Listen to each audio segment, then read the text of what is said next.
Complete finish இந்த 2 வேர்ட்ஸும் பார்க்கறதுக்கு ஒரே மாதிரி இருந்தால் கூட ஒரு சின்ன டிஃப்ரென்ஸ் இருக்குங்க. அதாவது சரியான வாழ்க்கை துணை அமைந்து விட்டால் நம்ம லைஃபு கம்ப்ளீட். அதுவே தவறான வாழ்க்கை துணையை தேர்ந்தெடுத்தோன்னு வச்சுக்கோங்களேன், நம்ம லைஃப் ஃபினிஷ் ஆகிடுங்க. இதுவே நீங்கள் தேவையற்ற செயல்களை செய்து மாட்டிக்கக்கூடாத இடத்துல மாட்டிக்கிட்டீங்க அப்படின்னு சொன்னால் உங்கள் லைஃப் கம்ப்ளீட்லி ஃபினிஷ் ஆகிடுங்க. இதை நான் சொல்ல, அறிஞர் அண்ணா லண்டனில் ஒரு கூட்டத்தில் சொல்லியிருந்தார். இந்த கழுகு காக்கா இதை பற்றி தாங்க நான் இன்றைக்கி பேச போகிறேன். அதாவது கழுகு ரொம்ப ஸ்ட்ராங்கான பறவை. அது கீழ் லெவலில் இருக்கும்போது இந்த காக்கா என்ன பண்ணுமா, அதை போய் சீண்டிக்கிட்டே இருக்குமாம்மா, அது மேலே உட்காந்து அதை கொத்திக்கிட்டே இருக்குமாம்மா. ஆனால் இந்த கழுகு அதை கண்டுக்கவே கண்டுக்காது. கழுகு என்ன தெரியுங்களா பண்ணும், கொஞ்சம் கொஞ்சமாக மேலேயே தன் உயரத்தை ஜாஸ்தி பண்ணி பண்ணி பண்ணி பண்ணி இந்த மேகத்துக்கு மேலே பறக்க ஆரம்பிக்குமாம்மா.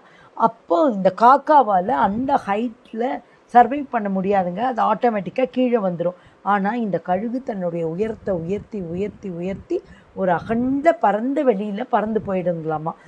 இதுலேருந்து நம்ம என்ன கற்றுக்கணும் அப்படின்னு சொன்னால், சில்லறைங்க அதாவது சீப்பானவங்க நம்மளை சீண்டிக்கிட்டே தான் இருப்பாங்க.